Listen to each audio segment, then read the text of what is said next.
nilai-nilai yang dipandangnya. Jadi pengaruhnya sampai 80% dari apa yang dia pikirkan itu dipengaruhi oleh faktor X.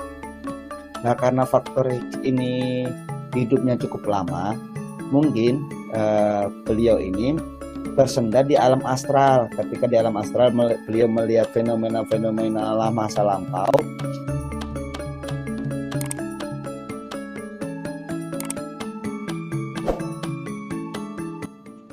Selamat malam semua, Rahayu. Assalamualaikum warahmatullahi wabarakatuh. Rahayu, salam. Ada salah satu member Jogja, dia habis melakukan serangkaian laku. Dia berguru pada salah satu narasumber yang ada di Ngaji Rasul. Gitu. Kebetulan datang ke studio menanyakan tentang SK pada saat itu, jadwal SK kapan gitu. Habis itu dia cerita-cerita kalau dia habis menyelesaikan puasa mutih 40 hari terus dengan ada beberapa amalan wirid yang harus dia selesaikan gitu. Hari pertama datang sehat, ngobrol sama saya ya normal kayak ya orang normal lah. Hari kedua normal, hari ketiga sudah mulai oleng. Jadi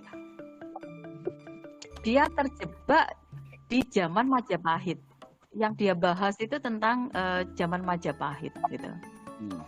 Dan kata dia, saya ini Ratu Tribuana Tunggadewi. Jadi dia datang dengan merunduk-runduk, yes kayak gitulah, sungkem-sungkem dan yes kayak gitulah. Dan aku terteror selama 10 hari di studio gitu.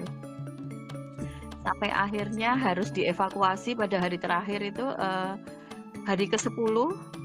Akhirnya aku mengerahkan banyak orang dan dia berhasil dievakuasi dari studio itu jam 12 malam.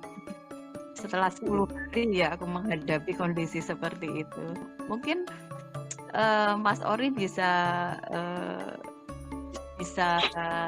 kasih penjelasan. Kalau misalnya terjebak pada satu lorong waktu seperti yang dia alami, ya dia terjebak di masa Majapahit.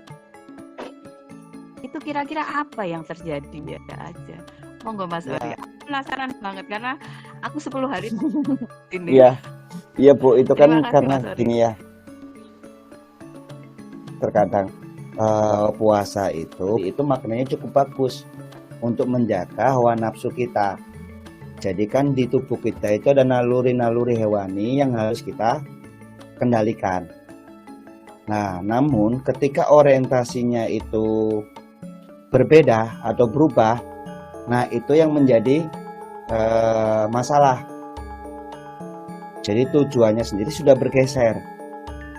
Nah, yang kedua adalah soal wirid. Wirid itu bagus dan saya sangat senang sekali gitu soal wirid itu.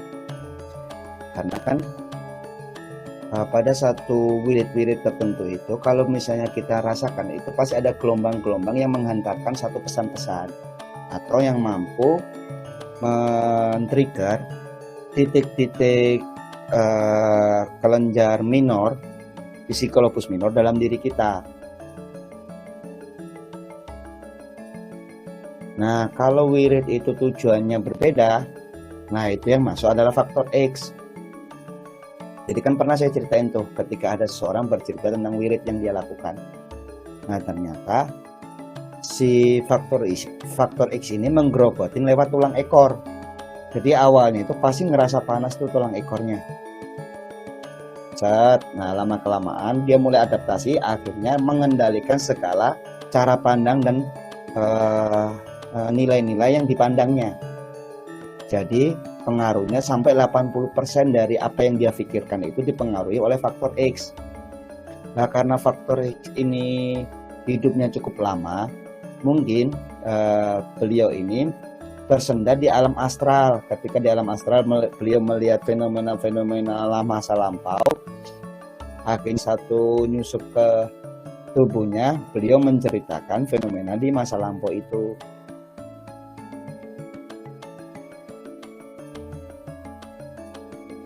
Nah, itu juga bisa terjadi juga pada diri kita kalau misalnya kita tercepat di alam itu.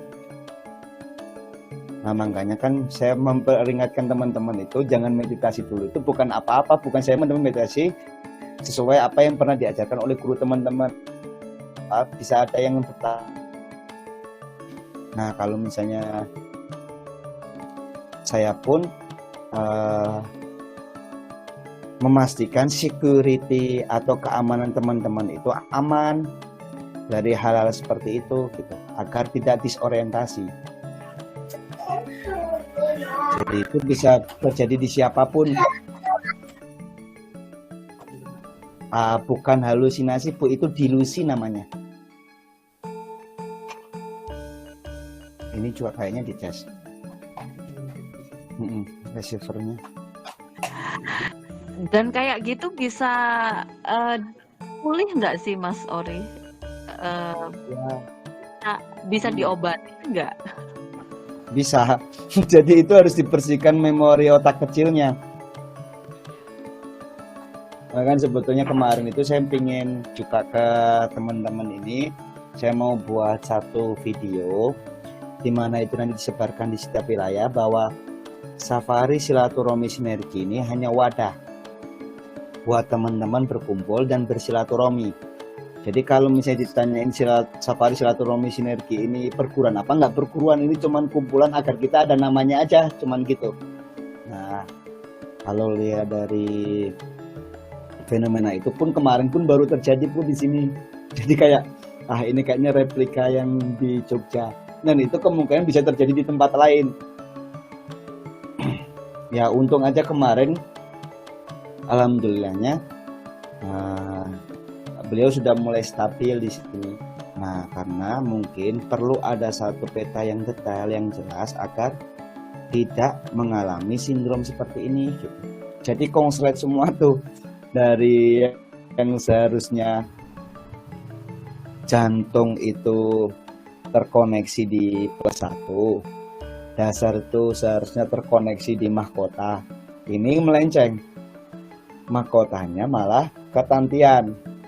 Nah, kalau mahkota ketantian itu biasanya apapun yang disampaikan itu penuh fantasi, jadi fantasinya pun tidak dikonfirmasi oleh logika, jadi ngelantur.